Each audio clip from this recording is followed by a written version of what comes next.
우리가 함께 나눌 말씀은 창세기 28장 1절부터 9절 말씀입니다. 창세기 28장 1절부터 9절 한 절씩 교독하도록 하겠습니다. 이삭이 야곱을 불러 그에게 축복하고 또 당부하여 이르되 너는 가나안 사람 딸들 중에서 아내를 맞이하지 말고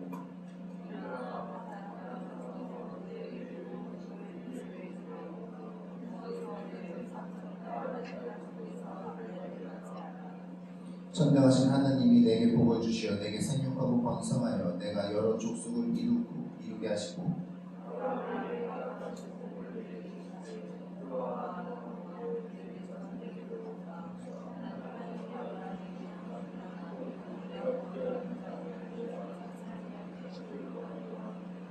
이에 이삭이 야곱을 보내매 그가 밧단 아람으로 가서 라반으로 이르렀으니 라반은 아람 사람 부두엘의 아들이요 야곱과 에서의 어머니 리브가의 오라비더라.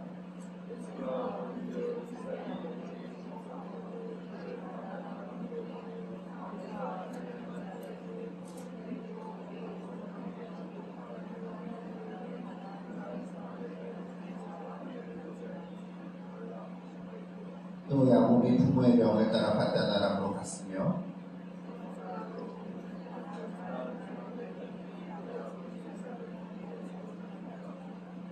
이에 에서가 이스마엘에 가서 그 본처들 외에 아브라함의 아들 이스마엘의 딸이요 느바요스의 부인 마알랏을 아내로 맞이하였더라.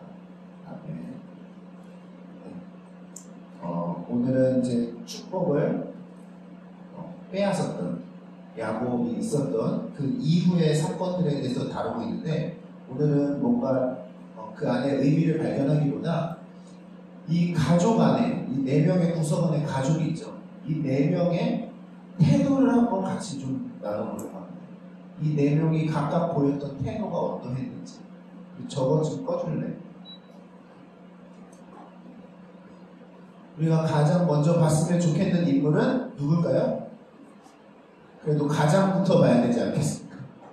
오늘 가장의 모습을 보도록 하겠습니다. 가장 이삭이 지금 오늘 1절에서 뭘 하고 있죠? 누구를 불렀죠? 야곱을 부릅니다. 야곱을 부르면서 정말 해주고 싶은 얘기를 해줘요. 그런데 우리가 지난 시간에 봤었죠. 이삭이 야곱을 부르는 게 자발적이었던 건가요? 아니면 타인에 의한 것이었나요? 우리가 바로 앞절을 보겠습니다. 27장 46절. 27장 46절을 큰 소리로 한번 읽겠습니다. 시작! 리브가가 이삭에게 이르되 내가 햇사람의 딸들로 말미암아 내 삶이 싫어졌거든. 야곱이 만일 이 땅의 딸들 곧 그들과 같은 햇사람의 딸들 중에서 아내를 맞이하면 내 삶이 내게 무슨 재미가 있으리이까. 그동안의 리브가 자신이 사랑하는 아내 리브가의 근심이 다른 데 있는 것이 아니라 이 햇 족속을 며느리로 삼았던 것이 이 리브가의 인생에서 너무나도 큰 오점이었다는 걸 듣게 되고 큰 근심이었다는 사실을 듣게 됩니다. 그런데 또 염려 중에 하나의 내용이 뭐라고 이야기하죠?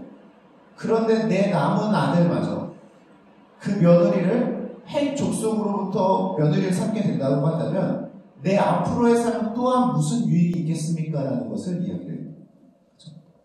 우리 가족원 구성원에 또 이방 여인이 들어오는 것이 정말 우리에게 참 기쁨이 되겠습니까? 라는 것을 한탄하듯이 이야기를 했다는 거예요. 그렇죠? 그런데 이삭은 가장임에도 불구하고 이 리브가의 한탄을 들은 이후에 누굴 부르냐면 야곱을 부르는 거예요. 애초에 처음부터 이삭에게는 내 아들만큼은 정말 이 햇족 속으로부터 며느리를 삼는 것이 아니라 고향으로 보내서 며느리를 삼아야겠다라는 그러한 계획이 자발적으로 나오지 않았었다는 거예요. 철저하게 이 리브가의 근심을 듣고 난 이후에 야곱을 불러라고 이야기를 합니다. 그런데 오늘 보면요, 이삭은요, 신앙 면에서는 부족했던 것이 하나도 없었던 사람이에요. 이 이삭에게 있었던 유일한 단점 하나가 뭐냐면 수동적인 것밖에 없었어요. 1, 2절을 한번 보실까요? 불러서 축복을 주면서 얘기합니다. 당부하며 이르되 너는 가나안 사람 딸들 중에서 아내를 맞이하지 말고.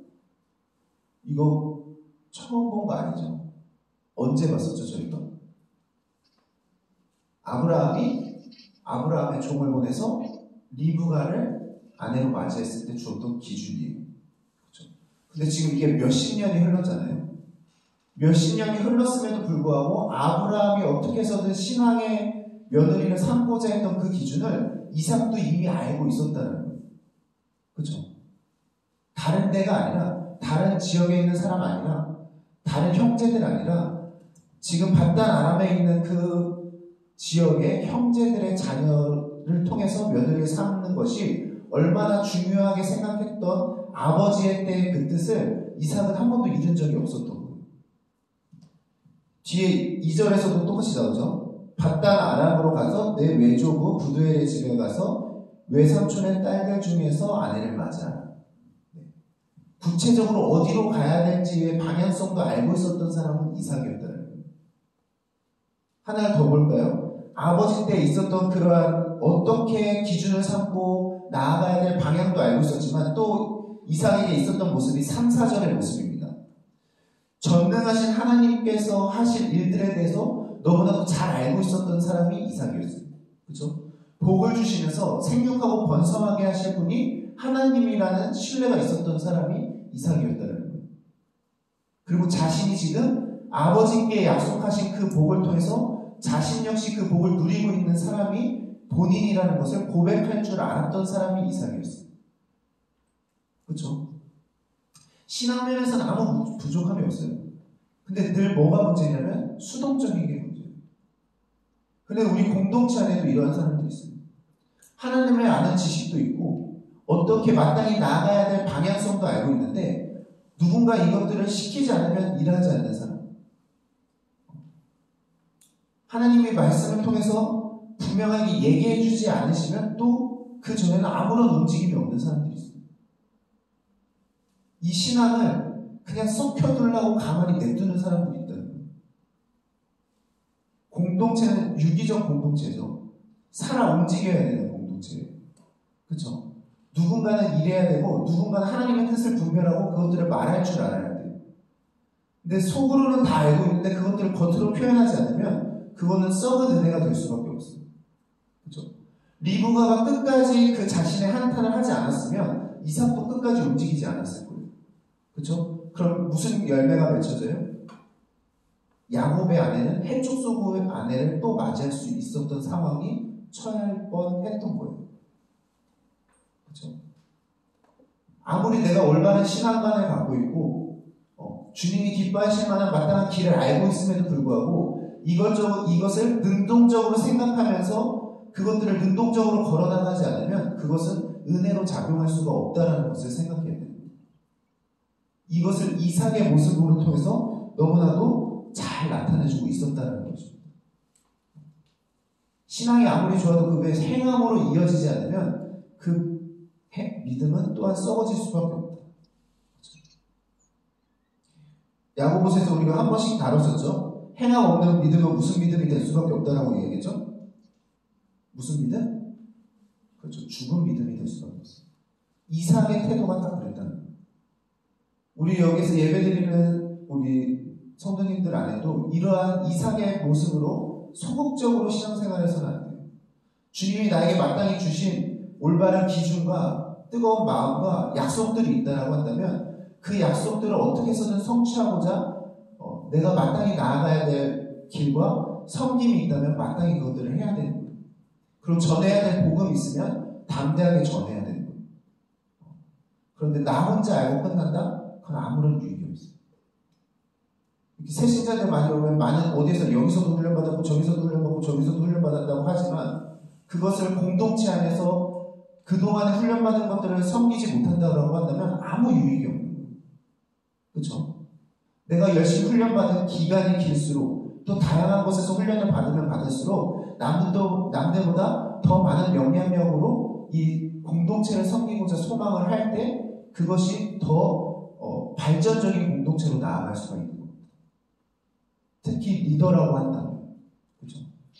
이삭은 오늘 가장입니다. 집에서 가장 중요한 역할을 맡고 있었던 가장이에요. 그런데 그 가장이 지금 어떤 거예요? 수동적인 거예요. 그럼 공동체가 흔들릴 수가 있는 겁니다. 그렇죠? 이것이 바로 이삭에게 보여줬던 이 신앙의 태도였습니다. 두 번째는 누굴 볼까요? 네, 제가 리브가를 보고 싶지만 리브가는 너무 칭찬만 할 것 같아서 건너뛰고 야곱으로 먼저 가도록 하겠습니다. 야곱은 어떤 신앙이 있었을까요? 오늘 야곱이 말한 게 없어요. 그렇죠? 그런데 어디에서 유출할 수 있냐면 이삭이 야곱한테 하는 말들을 보면 조금 유추할 수 있습니다. 첫 번째는요. 그리고 이게 지금 이 본문을 보면 이해가 안 되는데 뒤에서 이제 라반이랑 뜨겁게 치고받고를 합니다. 그렇죠? 서로 속고 속이는 이런 일들을 하는데 야곱은 사기꾼이라는 별명이 있을 정도로 머리 쓰는 데는 뛰어났던 사람이 야곱이에요. 다들 아시죠? 그거를 어디서 볼 수 있냐면 첫 번째는 1, 2절로 다시 돌아가 보도록 하겠습니다. 1절까지는 아브라함 종에게 명령했던 거랑 똑같아요. 그렇죠? 뭐라고 하죠? 가나안 사람 중에서 딸들 중에 아내를 맞이하게 하라. 여기까지 똑같습니다. 근데 어디서 달라져요? 2절에서 달라져요. 2절에서는 그 전에 뭐라고 얘기했었냐면 내 고향으로 가서 내 아들의 아내를 택하라라고 얘기했어요. 너가 가서 택하라는 거예요. 그럼 뭐가 없는 거예요? 딸들이 그 며느리가 될 후보가 없어요. 그렇죠? 아브라함 종이 데리고 와서 택한 사람이 아내가 되는 거예요. 근데 오늘 2절을 보시면 어떻게 돼요? 이거는 직접 종이 아니라 야곱한테 얘기하고 있죠. 야곱한테 이야기하는데 뭐라고 얘기해요? 너는 어디로 가라? 라반의 집으로 가라. 그리고 그 딸들 중에서 아내를 맞이하라. 그렇죠? 너무나도 분명하게 이야기를 해주고 있어요. 이거 어떻게 보면 되게 불쌍한 거죠. 이렇게 옛날 사극 보면 이렇게 첫날 밤에 얼굴을 처음 맞이하는 거랑 똑같은 거예요. 퓨전 사극 보면 울기도 하던데 약간 그런 상황. 너는 다른 후보지도 없어. 라반의 집에 가서 그 딸들과 결혼을 해. 어떻게 보면 야곱한테는 되게 명확하게 그 가야 될 길을 제시해주는 모습을 발견할 수가 있습니다.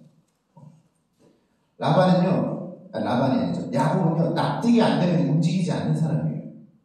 두 번째는 뭐가 있냐면요. 2절 뒤에 보시면은, 중간부터 뒤에 보시면 뭐라고 하죠? 있잖아, 거기 가면 너의 외조부도 있고, 외삼촌도 있어. 이 얘기를 해요. 왜 그런지 아시나요, 혹시? 우리 처음에 얘기했었죠. 야곱은 누구한테 더 사랑받는 사람이었죠? 엄마 리브가에게 더 사랑받는 사람이었어요.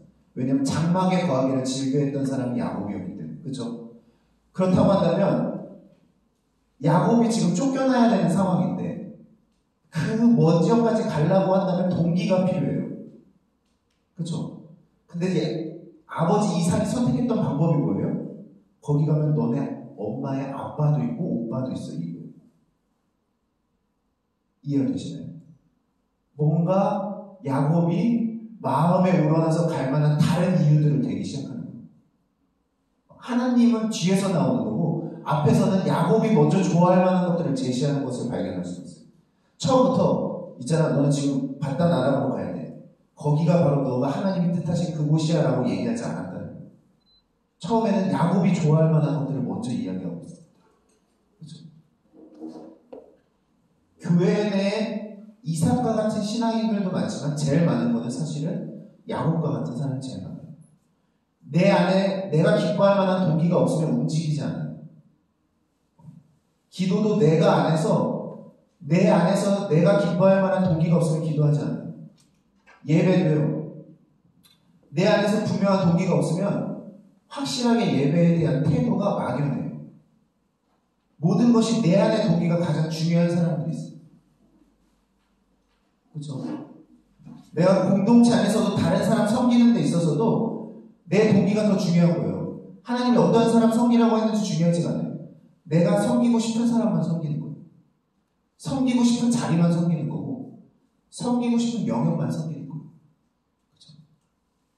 이걸 누구보다도 잘 알았던 부모들은 그것들을 딱 그 수준에 맞게 제시를 하고 있는 건데 우리 안에는 그러한 믿음으로 나아가는 자들이 너무 많다는 거예요. 왠지 아세요? 이게 납득이 되는 게 뭐냐면 야곱이 바단 아람으로 가야 된다는 걸 지금 처음 들은 걸까요? 아니죠. 에서가 죽이려고 했을 때 리브가가 먼저 이야기를 했어요. 너 빨리 가야 된다. 그렇죠? 그때 순종을 안 해요. 야곱이. 아버지가 지금 이 야곱이 좋아할 만한 이유들을 대기 시작하니까 오늘 말씀을 보면 5절에 바로 떠나요. 이해되십니까? 아무리 그 한 영혼을 걱정해서 리더나 누군가 권면을 해줘도 자기 안에 납득이 되면 움직이질 않는 거예요. 긍휼한 마음과 죽을 것 같아서 어떻게 해서든 살리고자 했던 리브가의 마음은 무시되고 지금 그곳에 가야 네 외조부랑 외삼촌을 만날 수 있으니까 너 가야 된다 했을 때 움직일 줄 알았던 사람이 그냥 야곱의 수준의 신앙이었다. 우리는 우리 마음의 동기가 있을 때만 움직이는 신앙으로 반응하지 않는지를 돌아봐요. 그렇죠? 그걸 뛰어넘어야 되는데 늘 우리의 모든 신앙의 동기가 내 자신인 경우가 있다는 거죠.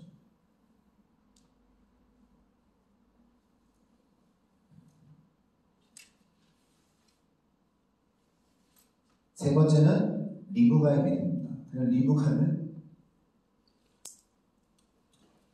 이전에 이야기했던 거를 다 그냥 다시 생각하시면 됩니다. 이 가족이라는 구성원 안에 얼마나 신앙인이 꼭 필요한지에 대해서 알고 있었던 사람. 그렇죠? 그리고 하나님을 경외하는 자를 며느리로 맞이하는 것이 우리 가정에게 얼마나 큰 유익인지를 고민할 줄 알았던 사람. 그렇죠? 그리고 정말 이 한 영혼을 축복받게 하기 위해서는 내 목숨도 내가 저주받을 것도 아끼지 않고 헌신할 줄 알았던 사람. 그렇죠? 모든 신앙의 가장 좋은 모습들을 다 갖추고 있었던 사람이 리브가예요. 그렇죠? 그리고 이 공동체가 리브가 근심했던 거는 리브가 혼자만의 근심이 아니에요. 그렇죠? 그 거룩성을 띠고 이 가족원이 정말 하나님이 기뻐하실 만한 가족원으로 나아가는 게 리브가에게도 기쁨이지만 또 누구에게 기쁨인 거예요? 하나님에게 기쁨인 거예요. 그렇죠? 하나님이 기뻐하는 거에 같이 기뻐할 줄 알았던 사람이 리브가입니다. 교회 내 구성원이라고 한다면 하나님이 주시는 목적, 모든 것이 하나님께 맞춰져 있어야 돼요. 나의 비전, 나의 생각, 나의 행동, 나의 말하는 것, 이 모든 것이 다 주께 속해 있어야 되는 거예요. 그럴 줄 알았던 사람이 리브가고. 저는 리브가가 돕는 배필의 역할을 진짜 잘했다고 생각합니다. 그렇죠?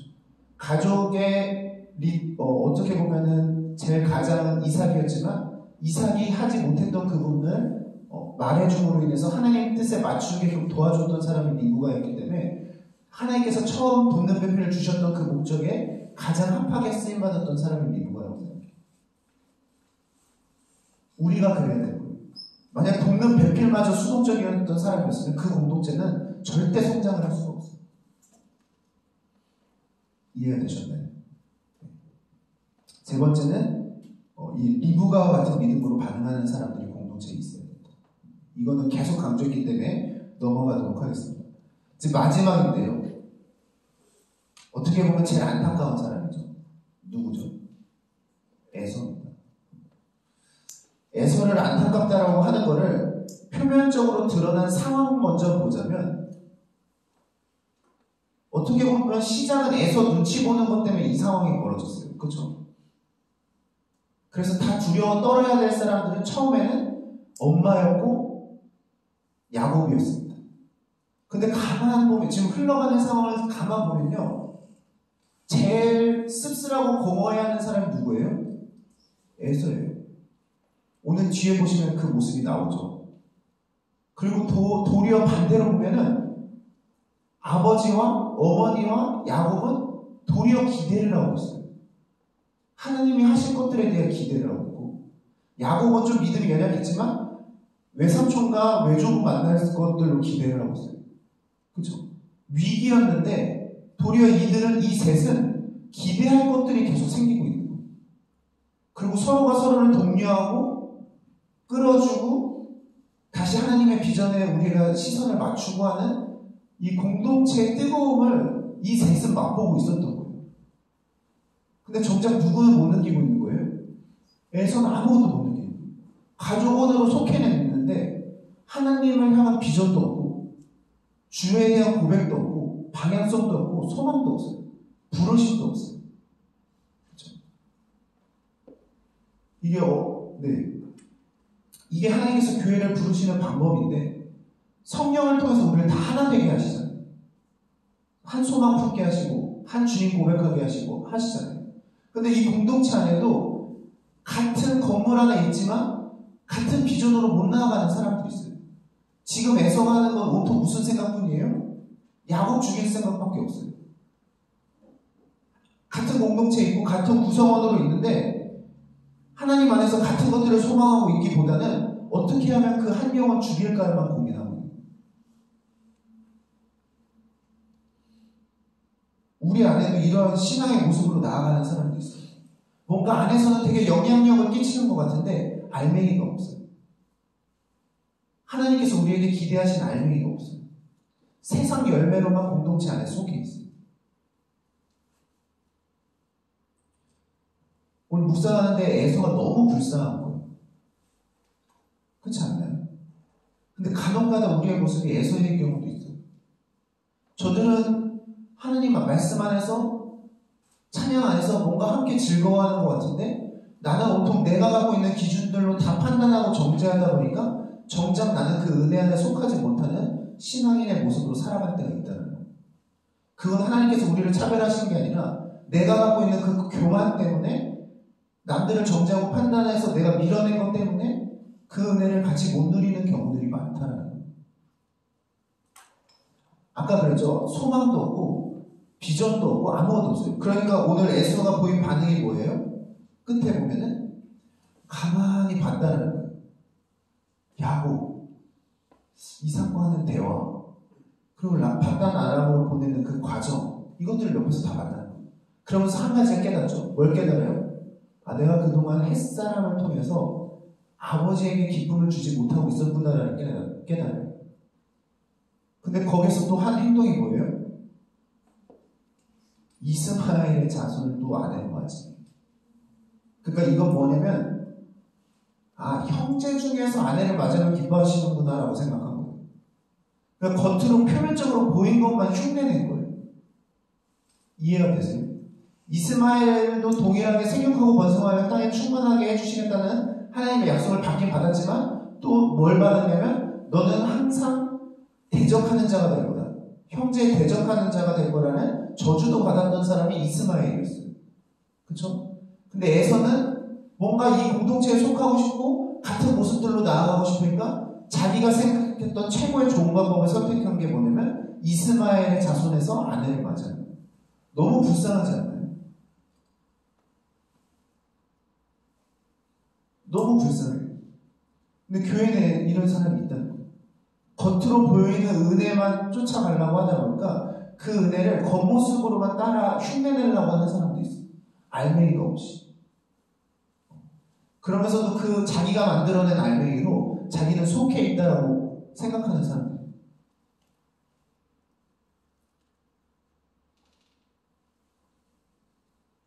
근데 너무 많습니다. 공동체 안에 그런 사람들이 많아요. 나는 아니겠지라고 생각하는 거는 너무 위험하다고 생각해요. 그렇죠? 차라리 하나님 앞에 제가 에서였습니다라고 고백하는 게 은혜예요. 그렇죠? 제가 제 기준으로 이 공동체를 제가 생각하는 방향대로 은혜를 끌어올라고 했던 저의 부족함을 용서해 주시옵소서. 성령 안에서 한 부르심, 한 마음, 한 뜻, 한 비전으로 나아가는 것이 하나님의 뜻이었는데 그것들을 같이 바라보지 못하고 내가 생각한 기준으로 공동체를 이끌으려고 했던 그냥 보여지는 은혜만을 쫓았던 이전 삶을 주님 불쌍히 여겨주세요라는 고백이 오히려 성령 안에서 다시 회복할 수 있는 길임을 고백하는 저와 여러분들이 되셨으면 좋겠습니다. 네. 오늘은 우리가 기도할 때 이 네 가지를 좀 생각하면서 나는 과연 어디에 속해 있던 신앙인의 모습이었나? 근데 이전에 어디에 속해 있는 것은 중요하지 않고 앞으로의 우리의 신앙이 점점 더 자라가서 최종적으로는 리브가와 같은 모습의 신앙의 태도를 보일 줄 아는, 입술로도 고백하지만 다른 사람을 위해서 헌신도 할 줄 알고, 그리고 머리로만 생각할 것이 아니라 때에 분별하는 그 깨어있는 신앙인의 모습으로 살아가게 해달라고 우리가 그것들을 위해서 같이 기도하도록 하겠습니다. 먼저는 이삭과 야곱의 같은 신앙의 모습이 우리 가운데 있지 않았는지, 나는 다 분명히 알고 있었고 깨닫고 있었지만 누군가 시키지 않으면 전혀 움직이려 하지 않았던, 이거 내가 그냥 나서는 거 아니야? 이러면서 내가 마땅히 행해야 될 것 행하지 않았던 이전의 나의 신앙의 태도, 소극적이었던 신앙의 태도를 하나님 앞에 고백하는 시간을 갖기 원합니다. 그리고 야곱과 같이 내가 납득이 안 되면 움직이지 않고 나에게 기쁨과 유익이 없다라고 생각하면 움직이지 않았던 그 신앙의 태도, 그 모든 태도가 우리 가운데 있지 않았는지 생각하며 하나님 앞에 이전에 그러한 태도가 있었던 것을 용서해 주시고 더욱더 적극적으로 주님 앞에 나의 신앙의 모습들을 드릴 줄 아는 제가 되게 하여 주시옵소서라고 뜨겁게 기도하도록 하겠습니다. 기도하시겠습니다.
신앙의 태도가 리브와 같은 주님의 기쁨에 동참할 줄 알고 이 공동체를 위해서라면 헌신할 줄 알고 날마다 하나님의 뜻을 물을 줄 알고 그것들을 항상 묵상하고 정말 이 공동체의 가장 좋은 방향성이 무엇인지 고민할 줄 아는, 그리고 그것들을 위해서라면 어떠한 방법이든지 나아가겠노라고 고백할 줄 아는 우리가 그러한 리브가의 신앙이 되게 됩니다.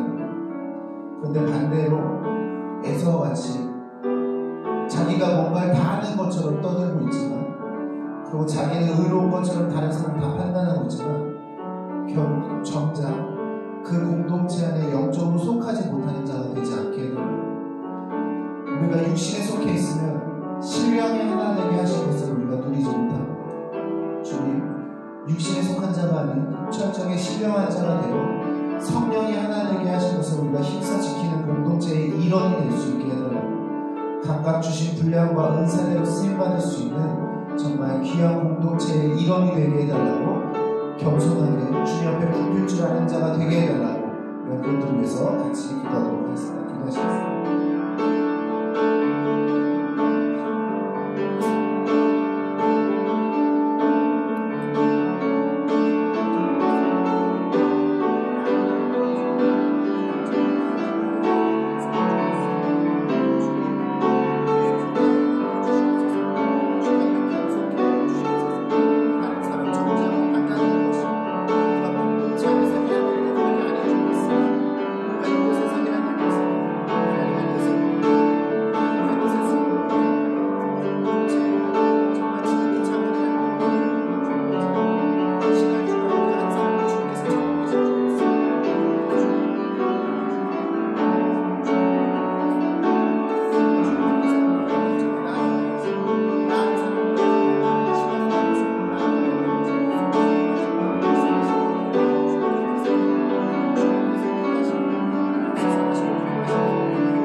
하나님 아버지 감사합니다.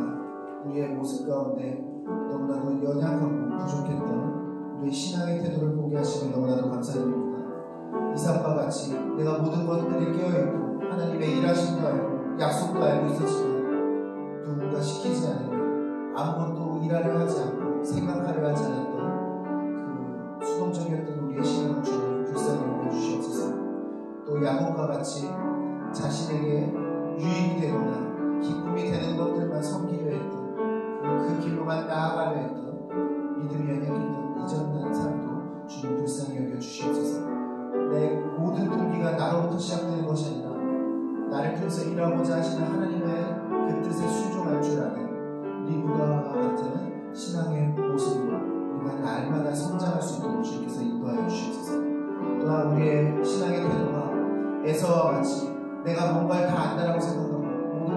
교제하고 판단하지만 정작 하나님께서 우리에게 주시고자 하시는 성령의 열매는 아무것도 누리지 못하는 영적인 불쌍한 사람, 가난한 사람이 되지 않을 수 있도록 주님을 겸손케 하여 주시옵소서.